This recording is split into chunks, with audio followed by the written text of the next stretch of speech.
Agora sim, boa noite. Tudo bom, igreja? Então, irmãos, a palavra de Deus tem o poder de transformar o nosso coração. É ela que vai habitar em nosso ser. Não é o violão, não é o ritmo que sairá daqui, não é eu, é a própria palavra de Deus que vai transformar o coração nosso. Então, convido os irmãos a nós adorar esse Deus que nos chamou para esse reino. Que privilégio nós temos com isso. Convido os irmãos a cantar comigo. Para Jesus. Os reinos se abalam, os polos se curvam, as bolhas se abrem, as mãos se levantam para dizer que tu és o Rei, para dizer que tu és o Senhor, para dizer que tu és o Rei, para dizer que tu és o Senhor. Pode ser de novo.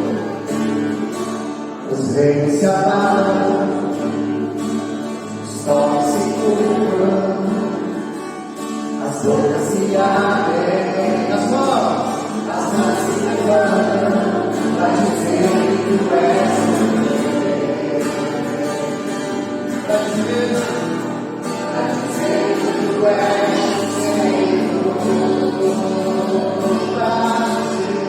para dizer que tu és o Rei,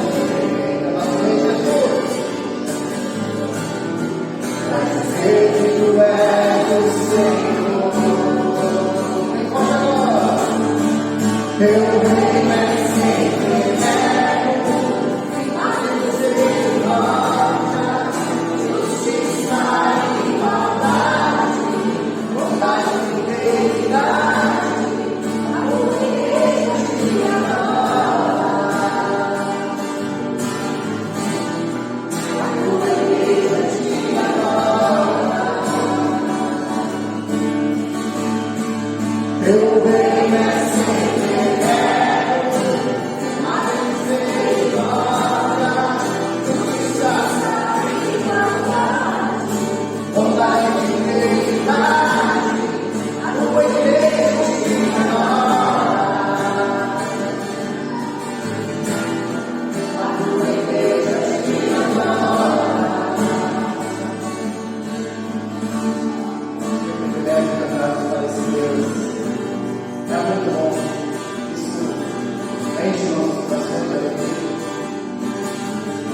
saber que é um Deus imutável, Ele não muda, independente das circunstâncias, nós estamos firmes nele, nós estamos firmes.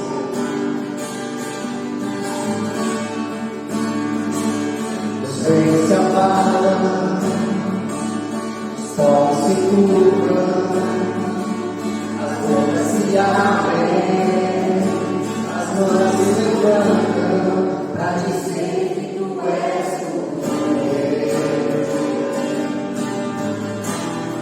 para dizer que tu és o Senhor, para dizer que tu és o Rei, para dizer que tu és o Senhor. Teu reino é sempre eterno, justiça e igualdade, bondade e fidelidade, a tua igreja te adora, a tua igreja te adora. Teu reino é sempre eterno.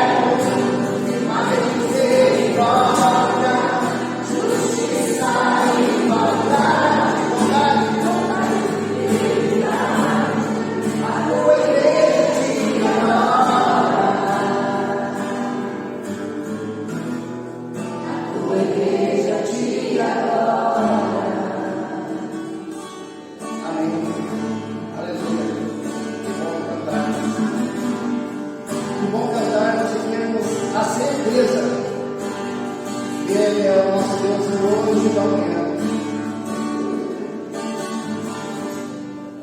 Então cantamos Porque Ele vive nesse momento. Porque Ele vive, posso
essa palavra inspiração do papel, do amor que existe em nós, demonstra nas atitudes de um povo que se importa com o sangue derramado na cruz. Começará uma revolução, o perdido encontrará um caminho, a verdade e a vida se revelará. E venha o teu reino,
para a instrução das crianças no caminho do Senhor. E que sempre fique muito esclarecido de que o papel da igreja nesse assunto é cooperar. Não é trabalhar sozinha, mas é cooperar. É apoiar você na criação do seu filho, no ensino do Evangelho para o seu filho. Então é claro que nós não podemos esperar que as nossas crianças cheguem aqui na igreja, elas vão ouvir sobre o Evangelho numa linguagem delas, própria para elas, sendo que em casa, durante a semana, o que elas enxergam é uma pregação contrária do que é o Evangelho. Então, em primeiro lugar, isso começa em casa. Então, nesse momento, eu gostaria de orar pela vida das nossas crianças e pela vida também dos professores e os apoiadores que estarão trabalhando nesse ministério. Gostaria de convidar então os professores, os apoiadores e também as crianças para virem aqui à frente, por favor.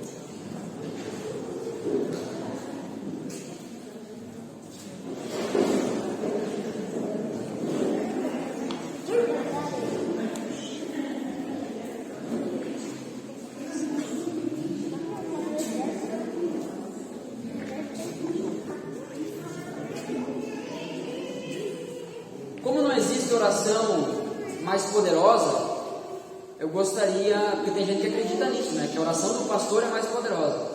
Eu gostaria de convidar a nossa querida irmã Mertiele para vir aqui à frente e orar pela vida das crianças.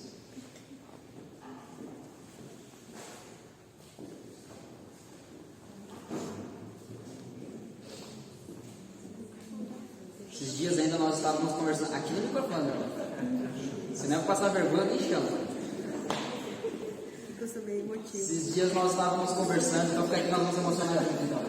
Esses dias nós estávamos conversando, eu e a Merti, acho que foi até no Braças, na quinta, e a gente falando, nós ainda não chegamos nessa fase, né? A gente estava falando sobre alguns problemas que as crianças às vezes enfrentam na escola. Nós ainda não chegamos nessa fase, né? A Radassa e a Joana ainda estão tranquilinha, né? Mas daqui a pouco mais nós também estaremos enfrentando isso. Que desde já. O Luciano, tu não vai ajudar, não? Né? Todo mundo, depois da escala, depois você desce aqui. Mas meus irmãos, que bom Que bom que nós temos pessoas aqui dentro da nossa igreja que têm o coração nisso. Pessoas que talvez não tenham condições hoje de se envolver diretamente, mas que com certeza precisam e podem estar orando por isso. Então que bom, Bertinho, isso é um assunto que toca teu coração. A gente precisa disso. Pessoas que amem as crianças e estejam orando. Vamos orar? Vamos estender as mãos em direção aos irmãos e às crianças. Deus amado, Pai, queremos te agradecer, Pai, por esse momento. Que bom, Senhor, que nós podemos estar aqui no teu tempo orando, Senhor. Que bom que nós podemos estar aqui em comunhão contigo, mas principalmente porque hoje inicia uma nova etapa, Senhor. Um ciclo que já tivemos na nossa igreja, que ficou um tempo parado. Que bênção, Senhor, que agora está retomando. Obrigado, Senhor, por atender cada irmão que está aqui para auxiliar como professor, como ajudador, Senhor, com os lanches também. Muito obrigado, Pai. Esteja abençoando e dando ânimo a cada um, que a gente sabe que às vezes é cansativo, a gente tem que se dividir com as coisas de casa, com as atividades da igreja, mas que as pessoas perseverem, Senhor. Obrigado, Senhor, pelo teu cuidado com as crianças. Que bom que, independente de ter a escola ou não, os pais estavam trazendo as crianças e hoje elas estão aqui e vão começar esses ciclos, Senhor, e que elas possam principalmente ser tocadas, Senhor, por Ti, que esses momentos sejam agradáveis por Teu Santo Espírito Santo, Pai, que os professores sejam usados, Pai, e sejam também usando as outras pessoas que não estão apoiando diretamente, mas que possam também ser bênção, Pai, ser luz na vida das igrejas da nossa igreja. Muito obrigado, Senhor, te louvamos, te agradecemos, em nome de Jesus. Amém. Amém. Muito bem, glória a Deus por tudo isso, glória a Deus por esse momento. Que alegria. Que alegria. Meus irmãos, quero mais uma vez aqui incentivar aqueles que têm o desejo de servirem na igreja. Deixa eu dizer uma coisa para você. Esteja aqui. Aquelas pessoas que chegam para mim e dizem assim, pastor, o que precisar, conta comigo. Às vezes eu até quero acreditar, mas não consigo, porque não está aqui. Então esteja aqui. Se envolva. Tem duas coisas que você pode fazer nessa igreja aqui, que você deve fazer nessa igreja. Venha em todos os cultos, domingo nas quintas, e invista em relacionamentos verdadeiros. Você vai ter tudo o que você precisa e quer dessa igreja, você pode ter certeza disso. Se você fizer só essas duas coisas, você terá tudo o que você quer e precisa dessa igreja. Você terá se fizer essas duas coisas. Então se envolva, se envolva. Deus tem levantado pessoas aqui dentro dessa igreja que estão sendo uma bênção já há um bom tempo na vida das crianças, na vida da igreja como um todo. Louvado seja o Senhor por isso. Amém? Amém. Vamos adiante então, na nossa série de sermões, maturidade, um chamado à fé prática. Hoje, o 12º sermão da série. São 12 domingos que nós estamos pensando sobre isso. 12 domingos que nós estamos sendo desafiados a crescermos, a desenvolvermos a nossa fé. Não é possível que, se você esteve aqui todo esse tempo, em algum momento você não foi desafiado. Se em todo esse tempo você está aqui e não sentiu nada, não se sentiu provocado em algum sentido, verifique o pulso. Pode ser que você esteja morto. Porque a palavra de Deus, que é viva e é eficaz, tem esse poder de nos matar, mas também de nos trazer a vida. A palavra de Deus tem esse poder e esse propósito de nos ferir, mas também de nos curar logo em sequência, para que nós possamos amadurecer na nossa fé. Maturidade, de fato, é nós colocarmos em prática aquilo que cremos. Maturidade não é eu dizer que sei que tenho que fazer alguma coisa e não fazer aquilo. Não é eu afirmar, não, está certo, pastor, está certo, a Bíblia diz isso, então é isso que eu tenho que fazer, mas depois vive como se não fosse verdade. Um dos versículos-chave do texto da carta de Tiago é no capítulo 1, versículo 22, quando ele diz, sejam praticantes da palavra e não apenas ouvintes. Porque aquele que ouve a palavra, mas não a pratica, é semelhante a um homem que olha a sua face no espelho e logo depois esquece. Você consegue entender que isso é loucura? Assim, o sujeito não pode estar bem são na cabeça, porque esquecer do rosto que ele tem não é normal. Tiago usa essa ilustração para mostrar o quão gritante quão assustador, assombroso deve ser essa ideia de nós ouvirmos a palavra de Deus e não praticarmos. Pois bem, meus irmãos, esse é o chamado de Deus para as nossas vidas, que nos tornemos crentes maduros. Paremos então de nos esconder nas nossas falsas justificativas, que na verdade são desculpas para esconder a nossa covardia, a nossa mornidão espiritual. É hora de crescer, gente. É hora de amadurecer. Então vamos agarrar um no outro e vamos junto, como igreja, como corpo. Amém? Não tem nenhum bonzão aqui, não tem nenhum perfeito aqui. Nós vamos juntos trilhar esse caminho. Amém? Tiago, capítulo 5, nós faremos a leitura a partir do verso 1. O texto diz assim: ouçam agora, vocês ricos, chorem e lamentem-se, tendo em vista a desgraça que virá sobre vocês. A riqueza de vocês apodreceu, as traças corroeram as suas roupas, o ouro e a prata de vocês enferrujaram, e a ferrugem deles testemunhará contra vocês, e como fogo devorará sua carne. Vocês acumularam bens nesses últimos dias. Vejam o salário dos trabalhadores que ceifaram os seus campos e que vocês retiveram com fraude está clamando contra vocês. O lamento dos ceifeiros chegou aos ouvidos do Senhor dos Exércitos. Vocês viveram luxuosamente na terra, desfrutando prazeres e fartaram-se de comida em dia de abate. Vocês têm condenado e matado o justo sem que ele ofereça resistência. Vamos orar mais uma vez?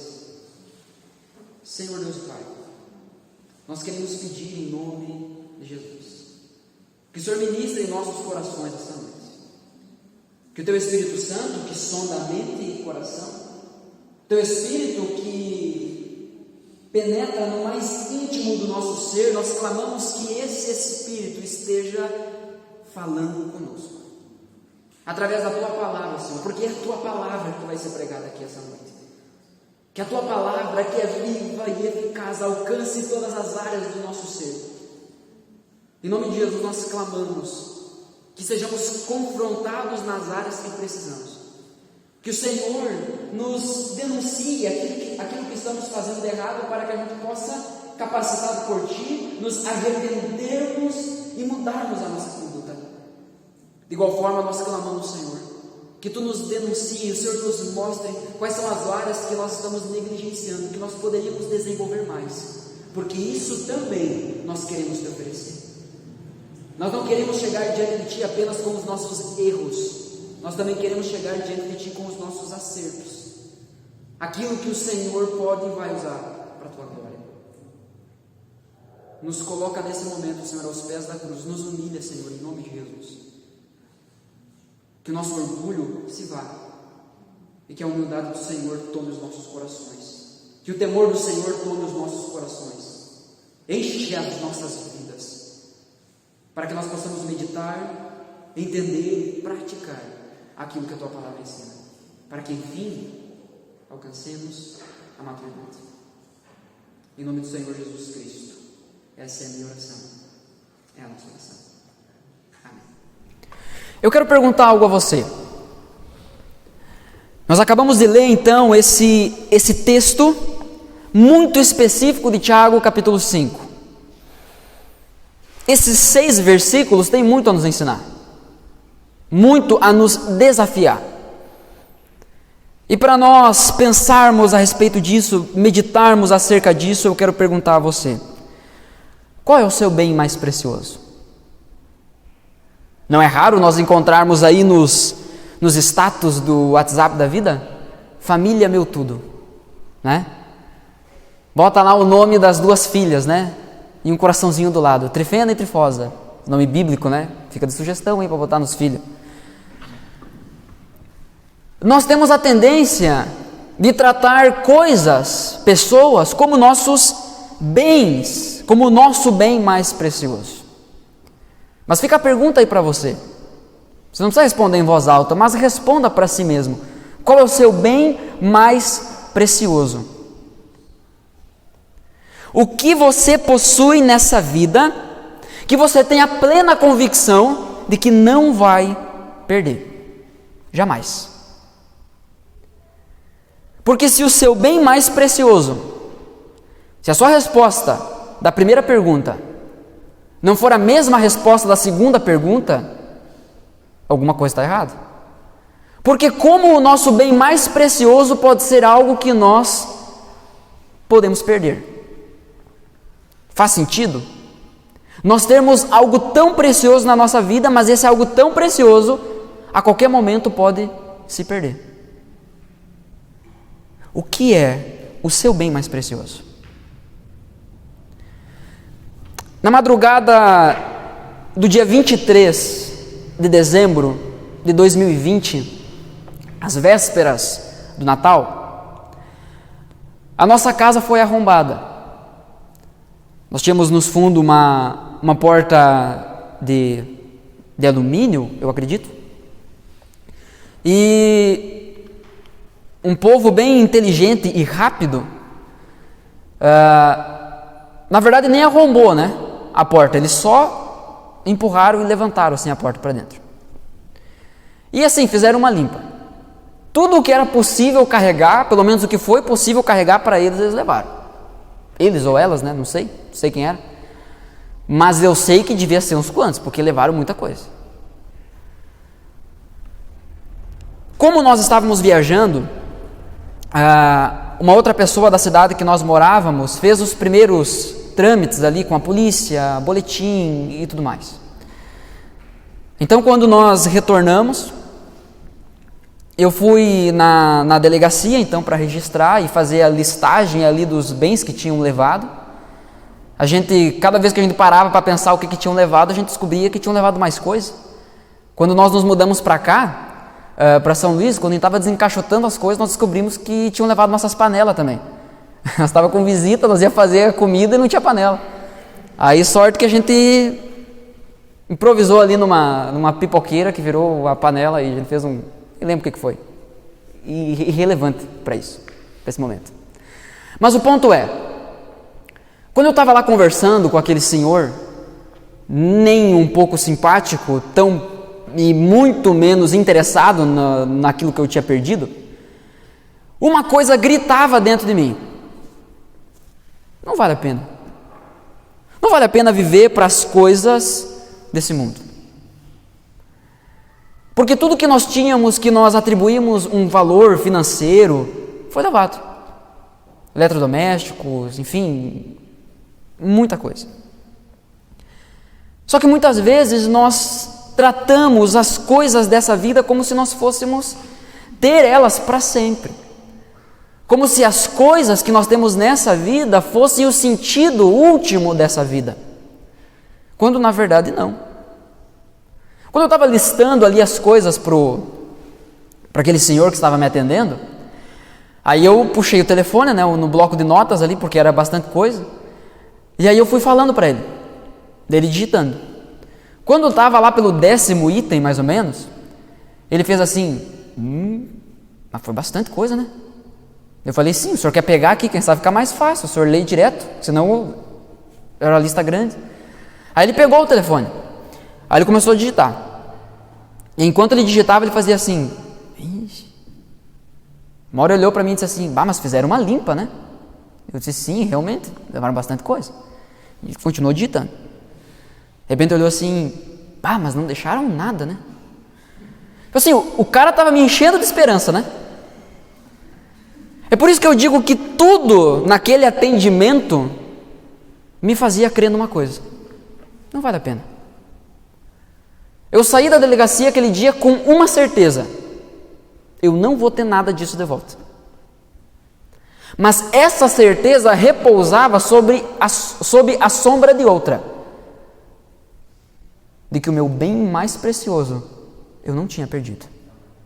Jesus não tinha deixado de ser Deus no exato momento em que aquelas pessoas estavam entrando na nossa casa. Eu quero conversar com você hoje, o título do sermão dessa noite é A Riqueza Podre. É um título talvez forte, mas com certeza sugestivo. E eu quero pensar com você acerca disso.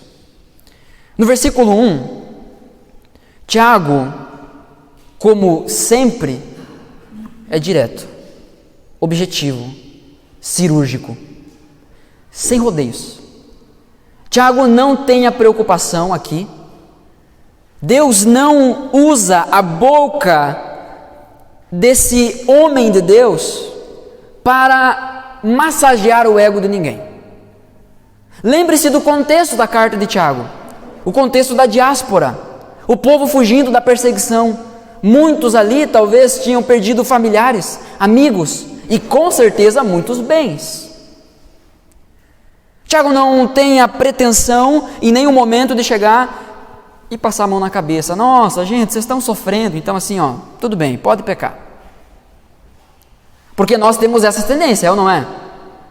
Quando as coisas não estão bem, a gente diz assim, não, eu fiz isso, mas é que fulano, é que o cicrano, não, é que também, né, se tu não tivesse falado assim comigo, eu não tinha falado assim contigo. É aquele velho diálogo que a gente encontra na Escritura, pós-pecado, pós-queda. É Adão olhando para sua esposa e dizendo, foi a mulher que tu me deu, Deus. Bota a culpa na Eva e ainda bota a culpa em Deus, porque quem deu foi Deus. É a Eva terceirizando a culpa também. Nós temos essa dificuldade, isso está em nós. Mas não quer dizer que isso é normal. É comum da nossa natureza pecaminosa, mas não é normal de alguém que crê em Jesus. Alguém que foi regenerado, alguém que encontrou a sua verdadeira essência, encontrou a verdadeira vida no Evangelho. Então Tiago ele inicia aqui no versículo 1 dizendo, ouçam agora vocês, ricos. O problema aqui não é riqueza. O problema aqui não é as pessoas ricas. Eu digo isso... Já disse isso muitas vezes aqui. Eu amo crente rico. Porque crente rico, os bons, crente bom, ele abençoa crente pobre, que no caso sou eu. Louvado seja Deus pelos crentes ricos. O ponto aqui não é apenas a riqueza, o dinheiro. Tiago aqui ele se refere aos ricos orgulhosos. Àqueles que repousam a sua esperança nos bens dessa vida, nos bens materiais dessa vida. No outro momento nós já conversamos sobre isso. Mas o ponto aqui não é só os ricos que são orgulhosos. Você concorda comigo? Não é só rico que é orgulhoso. Mas o ponto aqui pessoas, esses ricos aqui é qualquer pessoa que coloque a sua esperança nos bens materiais dessa vida. Sabemos que o orgulho não é um problema que afeta só gente que tem dinheiro, mas afeta também gente que não tem. Devemos nos lembrar que a pobreza não é sinônimo de humildade. Nós devemos parar, vai fazer um bem enorme para a nossa cabeça, para a nossa vida diária, para a nossa vida cristã, vai fazer muito bem para nós, se nós pararmos de atribuir humildade à pobreza. A gente encontra alguém que está pedindo ajuda na rua, por exemplo, ele diz, não, eu ajudei porque ele era muito humilde. Passa por uma casa assim, às vezes caindo aos pedaços, e diz assim, nossa, aquela casinha é muito humilde. Às vezes não é, às vezes é só pobre, não tem recurso, mas não quer dizer que seja humilde. Porque tem pessoas que tu vai ajudar e não aceitam. São orgulhosas. Então o ponto aqui não é ter o dinheiro. O ponto aqui é o orgulho. É quando nós colocamos a nossa esperança nas riquezas, nos bens dessa vida. Eu quero ler um texto com você que está em 1 Timóteo. Mas eu quero fazer um simples exercício primeiro. A Bíblia nos ensina que o dinheiro é a raiz de todos. Vamos de novo. O dinheiro é a raiz de todos. Não é. É o amor ao dinheiro. O amor ao dinheiro, isso aí. Claro que eu induzi vocês ao erro, né? Mas foi só exercício mesmo. Mas porque nós, muitas vezes, de bate pronto, a gente já atribui o problema ao dinheiro. E não é. Gente, nós sabemos muito bem que em algumas circunstâncias, dinheiro não é problema. É solução, né, gente? É uma bênção. O problema não é a riqueza. O problema não é o dinheiro. O problema é o amor ao dinheiro. 1 Timóteo, capítulo 6, a partir do versículo 6 até o 10, nós vamos ler e nós vamos entender um pouquinho sobre isso. O versículo 6 já nos traz uma verdade muito profunda. De fato, a piedade com contentamento é grande fonte de lucro. Sabe o que esse versículo está dizendo aqui? O crente que é contente com aquilo que ele recebeu de Deus, ele já tem o maior ganho de todos. Aquele que sabe descansar naquilo que Deus deu a ele, aquele que é grato por aquilo que Deus deu, esse aqui tem o maior ganho. A piedade com contentamento, a fé com felicidade, com satisfação, com gratidão, é grande fonte de lucro. Estaremos ganhando muita coisa se formos piedosos e contentes com aquilo que Deus nos deu. E contente não é só estar sorrindo, tá? Contente é estar satisfeito. Senhor, obrigado pelo que eu tenho. E também obrigado pelo que eu não tenho. Porque às vezes pode ser até livramento. Já parou para pensar que às vezes Deus não te dá mais dinheiro para te não se corromper? Já agradeceu por isso?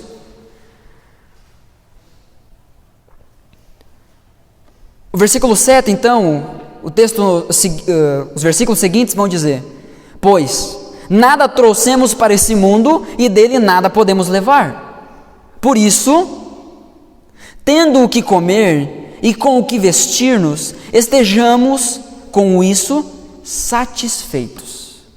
Pá, essa é difícil de engolir, né? Tendo o que comer e o que vestir, deu, tá bom. Difícil, né?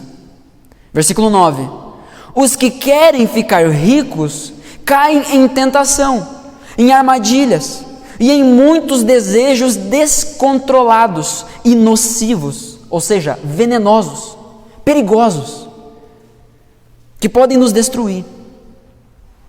Desejos descontrolados e nocivos que levam os homens a mergulharem na ruína e na destruição.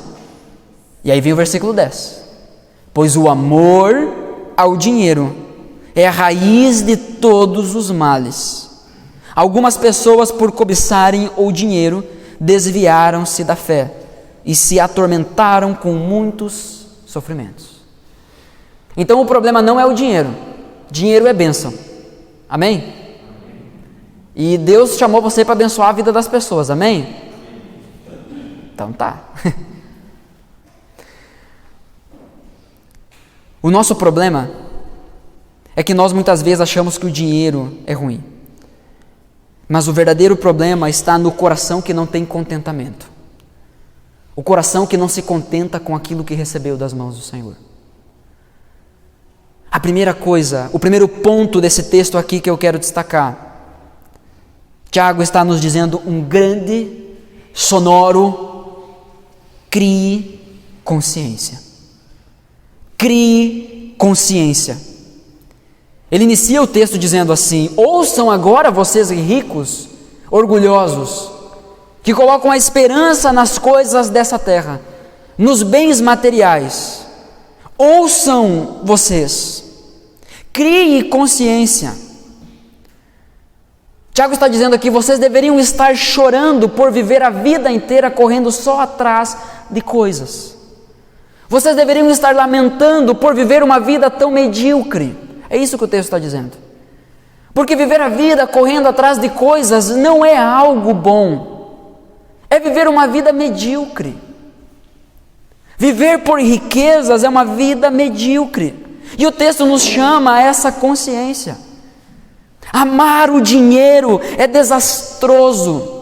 Amar o dinheiro é danoso para a nossa alma. É como um veneno que entra nas nossas veias e bem rápido nos destrói por dentro. É o que o texto está nos dizendo. Ontem, no nosso encontro para novos membros e interessados, nós estávamos conversando sobre aqueles cultos que a gente vem no culto, ouve o sermão e sai daqui pensando: isso que foi falado hoje era para mim. Parece que era para mim. Já aconteceu isso com algum de vocês? Agradeça a Jesus, porque a palavra dele é viva e eficaz. Mas tem dias que a gente vem e parece que não foi.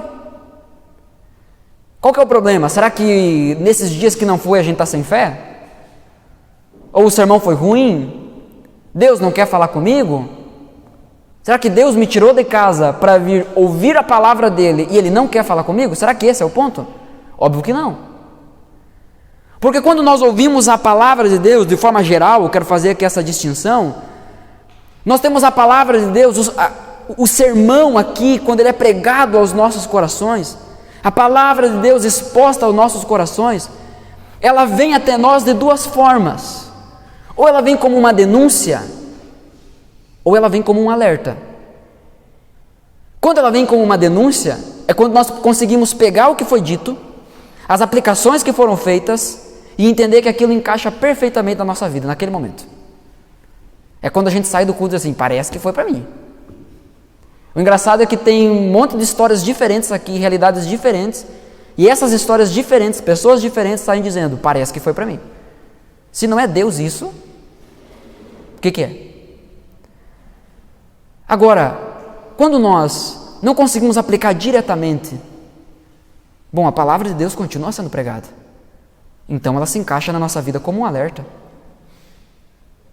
Talvez você olhe para a sua vida e pense hoje: não é uma área que eu sofro tentação.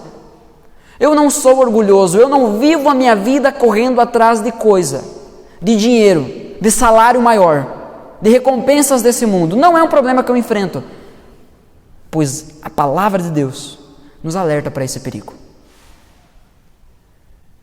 Porque hoje você não pode ser tentado por isso, mas amanhã talvez você se encontre numa situação que sim. Talvez hoje você está bem financeiramente, mas amanhã pode ser que não. E você pode vir a ser tentado nessa área. Talvez hoje você consegue viver contente com o pouco que tem, mas amanhã ou depois você descobre que tem um tio que era parente do teu avô e de repente surge uma herança na tua vida. E você se corrompe por receber um grande valor. A palavra de Deus sempre é para nós. Então, não deixa Satanás fechar os teus ouvidos e colocar na tua mente de que não, o texto de hoje é só para os ricos. Eu que sou pobre não preciso ouvir isso. Você está muito enganado. Crie consciência. Porque o problema não é ter ou não ter dinheiro. O problema é falta de contentamento naquilo que Deus é e naquilo que Deus tem nos dado. O segundo ponto, no versículo 2 e 3, que diz assim: a riqueza de vocês apodreceu, as traças corroeram as suas roupas, o ouro e a prata de vocês enferrujaram, e a ferrugem deles testemunhará contra vocês, e como fogo devorará a sua carne. Vocês acumularam bens nesses últimos dias. O segundo ponto aqui é: abandone o acúmulo egoísta de riquezas. O problema não é em nós acumularmos riquezas, desde que seja para abençoar a vida das pessoas. Você tem dinheiro, abençoe a vida de outras pessoas. Você tem recurso, que pode não ser um recurso financeiro, abençoe a vida das outras pessoas. Esse princípio aqui, esse texto, ele está falando diretamente, estritamente sobre dinheiro, sobre recursos materiais. Mas o princípio se aplica a todas as áreas da nossa vida. Todos os recursos, as condições que nós temos, Nós não podemos ser o tipo de gente que acumula coisa só para si. Então, em nome de Jesus, meu irmão, minha irmã, abandone o acúmulo egoísta. Eu quero só para mim. E eu quero tudo para mim. Isso não é nem um pouco semelhante ao ensino de Jesus. Isso não é nem um pouco ser parecido com Cristo. Porque Jesus é aquele que veio e se doou por nós. Jesus é aquele que abriu mão de toda a glória que tinha e se humilhou em favor de nós, sem que nós tivéssemos feito nada para merecer isso. Então, quem é você que diz que é crente? Se você diz que não é, não tem problema, fica tranquilo, está tudo certo. Mas se você que diz que é crente, não, eu vou viver só para mim, meu irmão, tu não é não. Tu pode até achar que é, mas não é. Porque não existe um crente de verdade que não entenda que foi amado para amar o seu próximo. Que aquilo que ele tem, ele divide, ele compartilha. Porque esse é o exemplo que Jesus nos ensinou. Nós não devemos ser aquele tipo de gente que senta na nossa mesa farta apenas para se alimentar. Jesus deixou um ensino muito precioso na última ceia. Uma ceia bonita, farta. Jesus não chamou lá para ele aproveitar a última ceia que ele tinha. Jesus chamou os discípulos dele lá para fazer o quê? Para servir. Enquanto os outros estavam comendo, se servindo dele, Jesus pega um pano, uma toalha, coloca no braço e um por um começa a lavar os pés dos discípulos. Abandone o acúmulo egoísta. Não viva para si. Gálatas capítulo 2, 20. Já fui crucificado com Cristo. Agora já não sou mais eu que vivo. Cristo vive em mim. E como que Cristo vive? Em favor dos outros. Então a pergunta é, Cristo vive em você? Se a resposta for sim, então necessariamente você precisa viver em favor dos outros. Não, mas eu tenho que me amar. O verdadeiro amor é encontrado quando nós nos doamos pelos outros. Mas eu tenho que cuidar de mim. Que pena. Que pena quando nós achamos que nós conseguimos cuidar da gente. É muito melhor nós confiarmos a nossa vida aos cuidados do Senhor Jesus, enquanto nós nos doamos pelos outros. Quando Jesus, na grande comissão, em Mateus capítulo 28, ele dá uma ordem para que nós, como cristãos, nós saiamos do nosso lugar de conforto e preguemos o Evangelho a toda criatura, ensinando, batizando, ensinando essas pessoas a obedecer às ordens de Cristo. Ele diz, eu estarei com vocês, eu estarei cuidando de vocês até o fim dos tempos. Mas esse cuidado nós experimentaremos enquanto estamos indo. Esse cuidado nós experimentaremos enquanto estamos servindo a outros. O cristianismo nunca foi sobre nós, nunca foi sobre você, nunca foi sobre um indivíduo, mas é sobre nós nos doarmos pelas outras pessoas. Abandone o acúmulo egoísta. Se abra para ter marcas das pessoas na sua vida. Imagine que você chega num supermercado e você encontra uma promoção muito boa. Me diz aí uma coisa que seria muito bom a gente encontrar em promoção no mercado agora. Leite. Louvado seja Deus. Carne. O que é isso? Vamos pensar no leite. Honrar o primeiro exemplo que foi dado. Vamos pensar no leite. Você chega lá no supermercado e está lá. Super promoção. Leite, a caixinha de leite, R$ 2,99. Pô, já brilhou o olho, né? Pô, você sai do culto, vai lá. R$ 2,99. Aí você pensa assim, vou fazer um estoque. Lá em casa não parece que tem gente, tem terneiro, né? Porque tem filho, então, que já toma leite, né? Aí vai, não, vou comprar uns quantos. Chega lá, pega um carrinho, bota lá umas 10 caixas, que vem 12. Não, vou, porque amanhã vai estar 7 pila de novo. Então tá R$ 2,99, imagina? Vou encher o estoque. Só que aí tem um detalhe. Você compra hoje, Que dia é hoje? Dia 26? É isso, né? Você compra hoje, dia 26, e no dia 1º de julho é o prazo de validade. O que você vai fazer com isso? O que você vai fazer com todo esse leite que você comprou? Oi? Vai tomar vencido? Estragado? Tá, não estraga a minha ilustração, né? Tu tá estragando a minha ilustração. Nós vamos pensar num alimento mais perecível, então a carne. Deus estava falando que era para usar a carne, ó.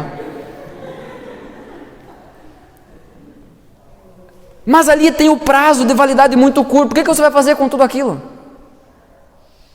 Vai consumir aquilo fora do prazo da validade? Vai consumir aquilo estragado só para poder dizer, não, eu comprei e eu vou tomar.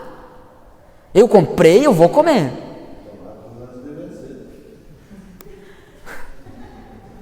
É por isso que Tiago nos diz, abandone o acúmulo egoísta. Talvez você poderia pensar e dizer assim, comprar essas 10 caixas, botar lá no grupo da igreja, irmãos, tenho leite pra caramba.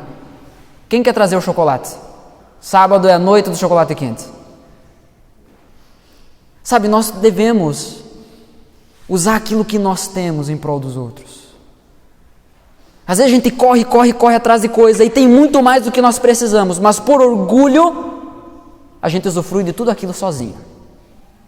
Vira leite, diz assim, hoje eu vou passar o pano com leite na casa, que é meu, eu paguei e é meu, né? Vou comer, vou tomar isso aqui mesmo estragado, fora do prazo, porque não estraga, é meu. Abandone o acúmulo egoísta. Tiago, no capítulo 4, ele já aborda essa questão do egoísmo, mas se referindo à oração. Tiago, capítulo 4, a partir do versículo 1, nós temos a definição do que é oração ruim. É aquele que pede, que ora, mas pede para gastar em seus próprios deleites. É por isso que eu brinco aqui, eu digo assim, meu irmão, faz uma oração boa aí. O que é oração boa? É quando pede por nós, que é o contrário da oração ruim, que pede só para si.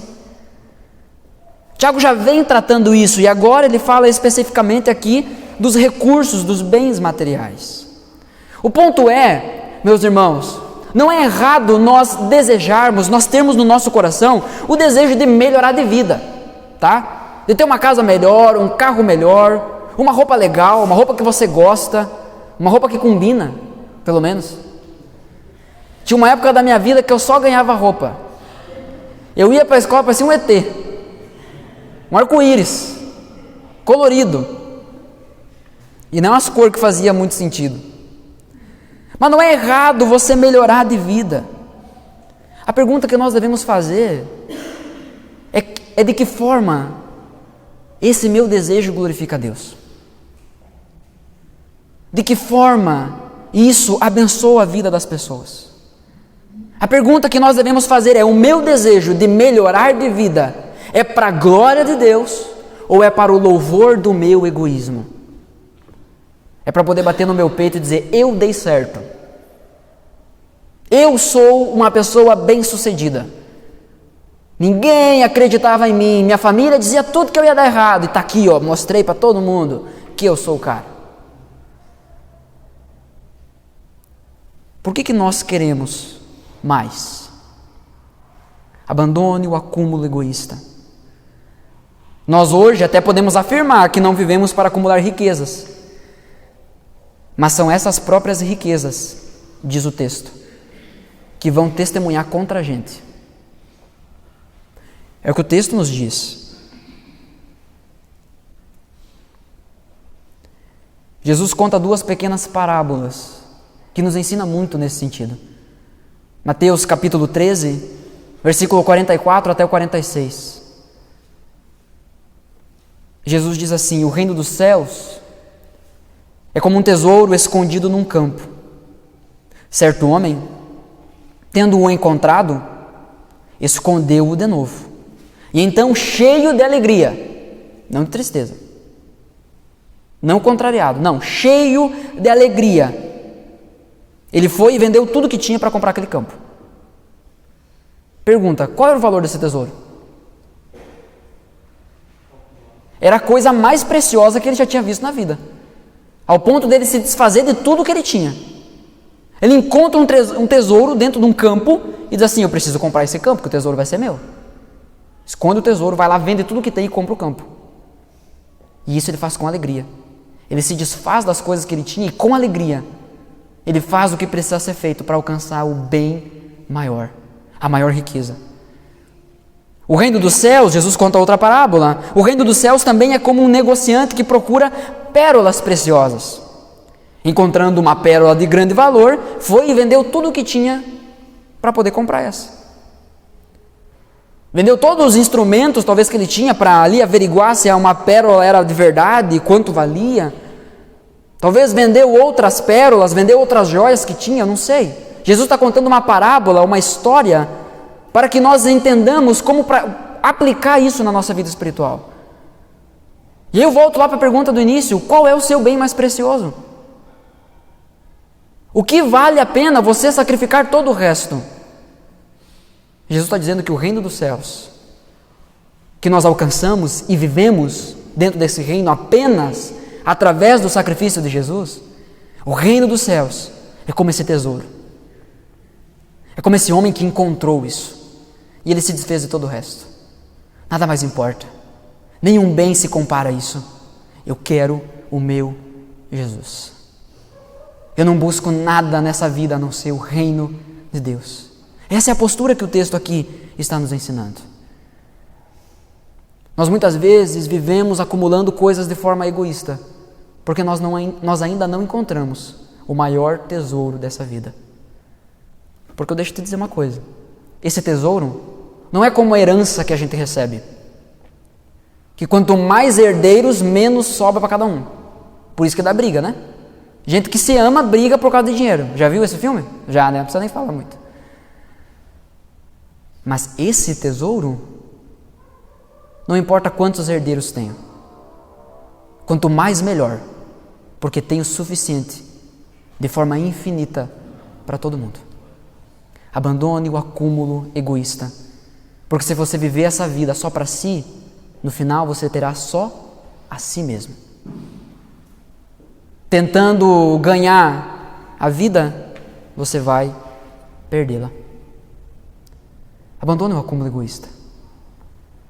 Não é errado melhorarmos de vida. Não é errado termos o desejo de melhorar de vida. O que é errado, a gente fazer isso de forma egoísta. O terceiro ponto desse texto, do versículo 4 até o 6, diz: vejam o salário dos trabalhadores que ceifaram os seus campos e que vocês retiveram com fraude, está clamando contra vocês. Então os senhores aqui desses ceifadores, ao invés de pagar o salário, estavam retendo, estavam fraudando. O lamento dos ceifeiros chegou aos ouvidos do Senhor dos Exércitos. Chegou nos ouvidos do dono de todas as coisas. Vocês viveram luxuosamente na terra, desfrutando prazeres e fartaram-se de comida em dia de abate. Vocês têm condenado e matado o justo sem que ele ofereça resistência. Nesse caso aqui, o rico ficava mais rico e orgulhoso, enquanto o pobre, cada vez mais sem recursos e sem meios para resistir essa opressão. Dessa realidade aqui que Tiago está dizendo. Nós devemos lembrar, porém, que Deus vê todas as coisas. Provérbios capítulo 21, versículo 13 vai dizer: quem fecha os ouvidos ao clamor dos pobres, também clamará e não terá resposta. Podemos pensar aqui no famoso jeitinho brasileiro. Já ouviu sobre o jeitinho brasileiro? Já praticou o jeitinho brasileiro? Já, né, seu pecador? Pelo menos antes de Jesus, né? Todos nós tínhamos um jeitinho de ajeitar as coisas, de tentar não sair prejudicado ou de tentar sair beneficiado, seja envolvendo recurso ou não, reputação, enfim. Lembre-se dos preços absurdos que nós encontrávamos, por exemplo, num potinho num frasco de álcool em gel, no ápice da pandemia.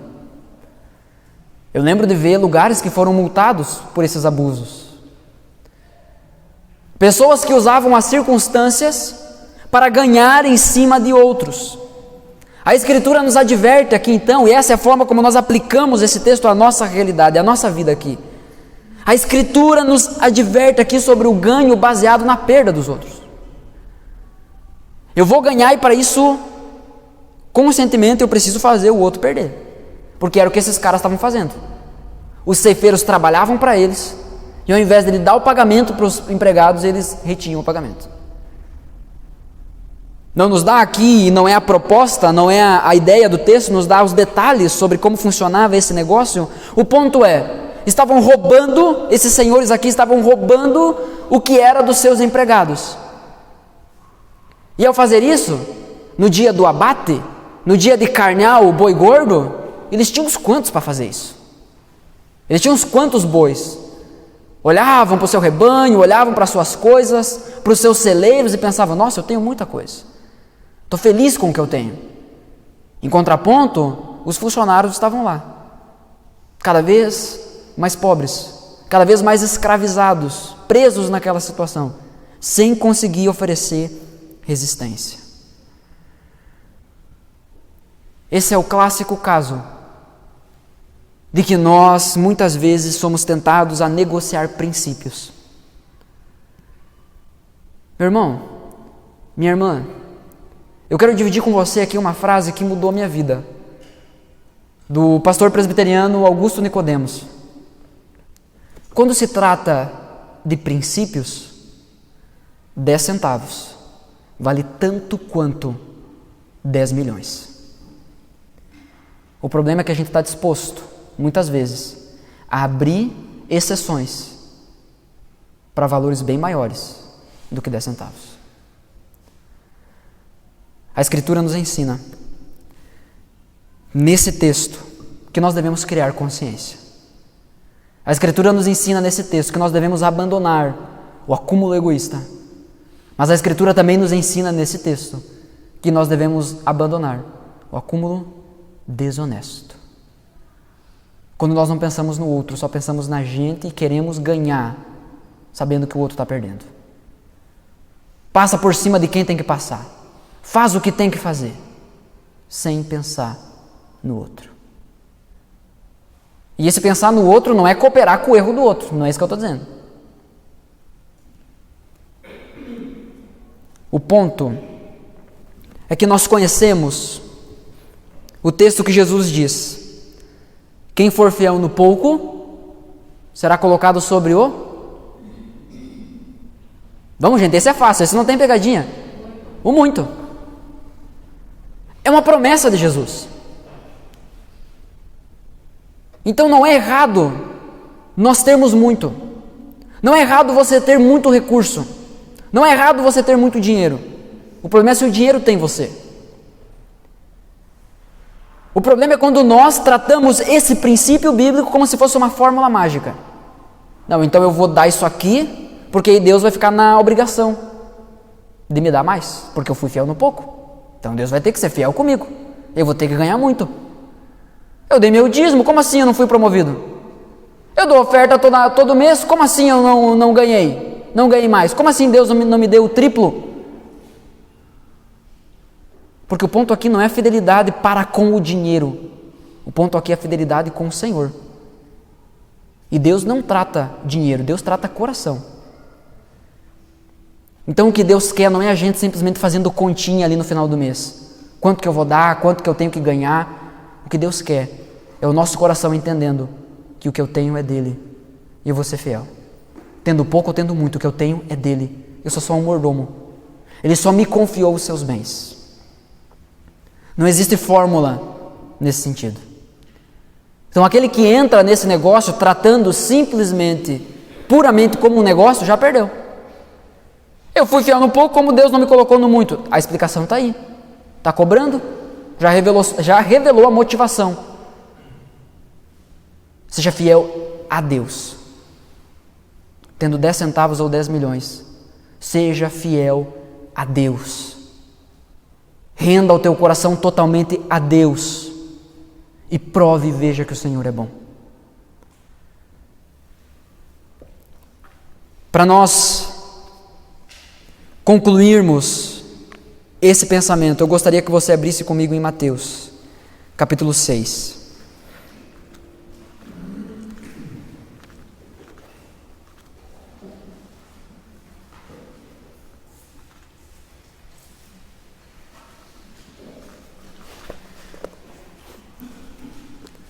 Você deve se lembrar de que eu já disse isso aqui em outros momentos. A proposta da carta de Tiago não é ensinar uma coisa nova.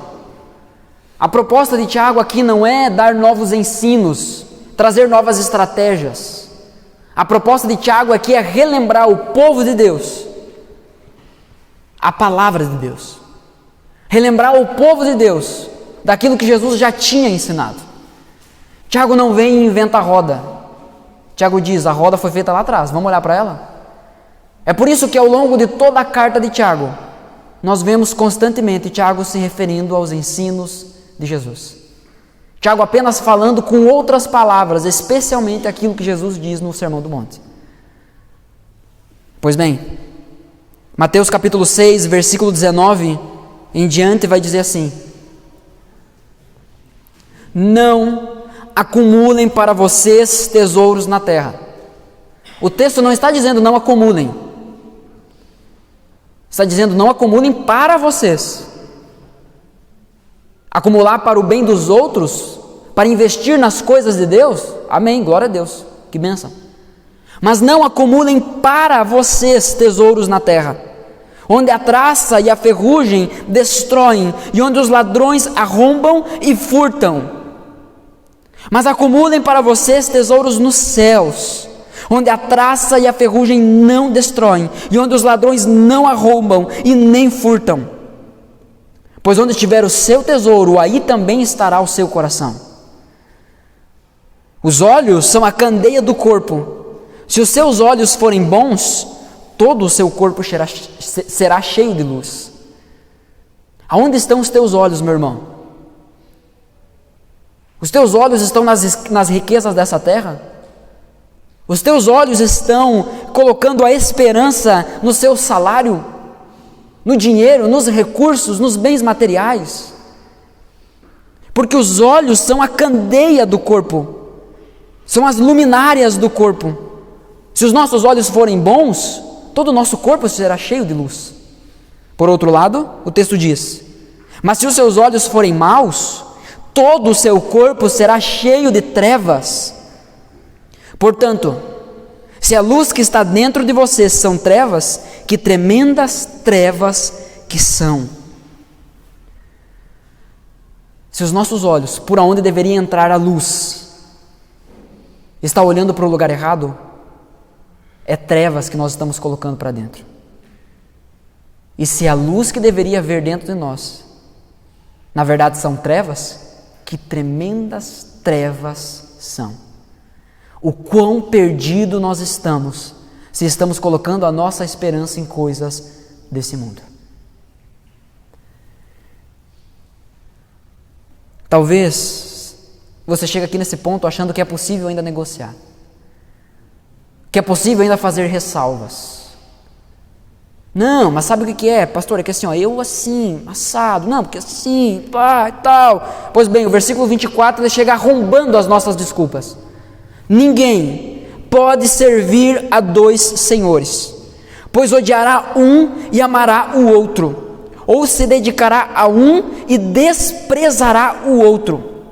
Vocês não podem servir a Deus e ao dinheiro.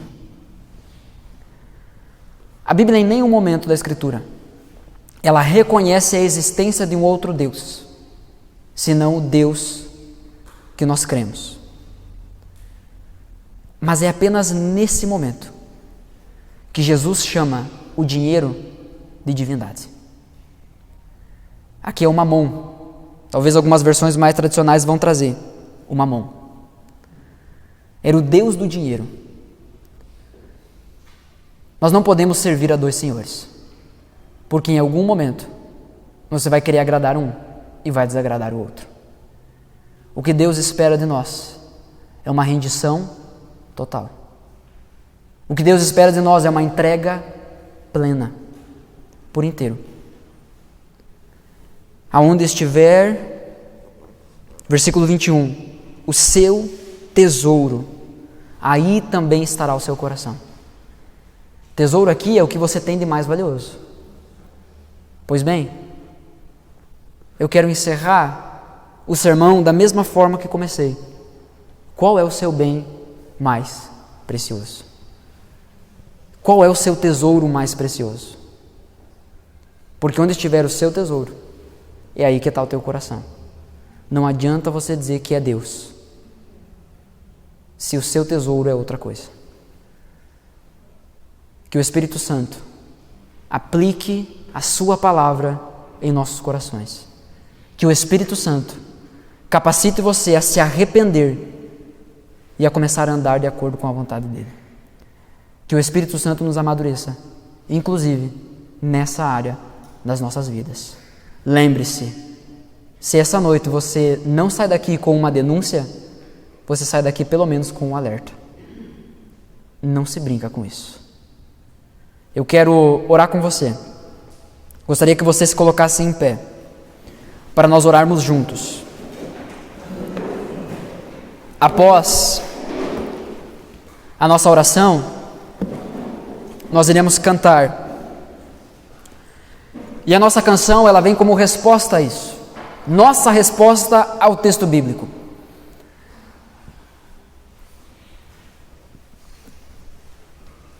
Como você quer sair daqui hoje? Você quer continuar olhando para um tesouro que pode ser perdido? Um tesouro que a traça corrói, que a ferrugem estraga? Você quer continuar vivendo por um tesouro que existe hoje e amanhã se perdeu? Você quer continuar vivendo por coisas que alguém mais esperto, mais forte, mais novo que você pode tomar? Ou você quer viver por aquilo que é o maior tesouro de todos? Ou você quer viver por aquilo que Jesus Cristo tem para oferecer? Ou você quer viver por aquilo que é eterno? Eu não posso responder isso por você. Tampouco eu posso sondar o teu coração e definir aonde está o teu tesouro. O que eu sei é que isso é a palavra de Deus e nós precisamos considerar. Portanto, não viva para alcançar bens materiais enquanto despreza aquele que é o dono de todo o ouro e toda a prata. Viver por ou para o dinheiro é como tentar agarrar um punhado de água com a mão. No fim, não sobra nada. Olhe e viva pela maior de todas as riquezas, a saber, Jesus Cristo e a sua salvação a cada um de nós. Oremos. Senhor Deus e Pai, eu quero te agradecer pela Tua palavra. Eu quero te agradecer porque ela é viva e eficaz. Senhor, eu quero te pedir em nome de Jesus que o Teu Espírito Santo convença os nossos corações de que o dinheiro é um ótimo servo, mas ele é um péssimo patrão. Que o dinheiro, quando está sendo usado para servir o Teu reino, ele é uma bênção. Mas quando nós amamos ao dinheiro, quando nós tornamos o dinheiro a nossa prioridade, quando nós tornamos nas nossas vidas o dinheiro o nosso patrão, aquilo que nos move, aquilo que nos impulsiona, aquilo que faz os nossos olhos brilharem, nos convence. Nos convence, Senhor, porque aí nós estamos perdidos. O dinheiro é um ótimo servo, mas é um péssimo patrão. No fim, ele não vai entregar o que promete. No fim, o amor ao dinheiro é mais um pecado. E o salário do pecado é a morte.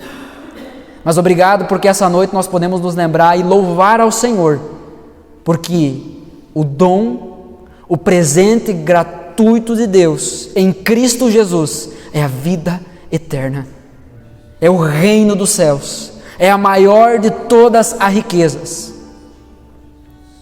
Então por isso, Senhor, como igreja nós queremos responder a Tua palavra, e um para o outro nós queremos fazer esse convite: vem, vem, porque essa é a hora da adoração, essa é a hora de nós adorarmos ao Senhor, essa é a hora de nós mais uma vez nos prostrarmos diante de Ti, porque é em Ti que o maior tesouro é encontrado, é em Ti que nós temos a maior riqueza que essa vida pode oferecer, porque extrapola essa própria vida, não está preso aqui, ladrão nenhum pode roubar, ferrugem nenhuma destrói, tempo nenhum vai diminuir o valor.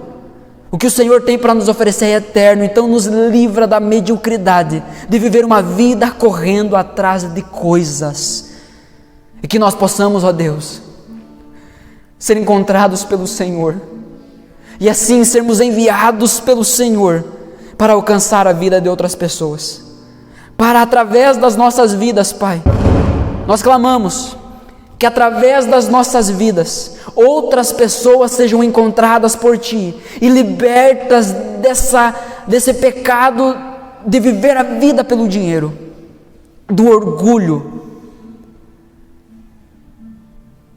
Levanta aqui, Senhor, nessa igreja, crentes maduros. Levanta aqui, Senhor, nessa igreja, pessoas que entendem que não tem mais nada a perder, porque já perderam tudo para ganhar o que ninguém poderia dar. Senhor, nos ajuda a abrirmos mão das nossas coisas para finalmente podermos viver pelas Tuas coisas. Eu peço, Senhor, o Senhor traga a nossa consciência de que esse é o caminho para descobrirmos que o tudo Teu é infinitamente maior do que o tudo nosso. Não faz sentido a gente ficar se agarrando nas coisas dessa terra. Nos liberta disso, nos liberta dessa riqueza podre e revela aos nossos corações a verdadeira riqueza que só é encontrada em Ti. Em nome do Senhor Jesus Cristo nós oramos assim. Amém.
Amém. Glória a Deus.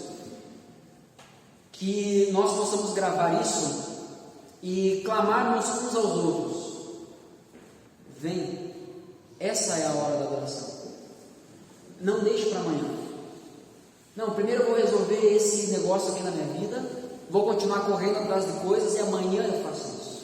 Não, vem, essa é a hora da adoração.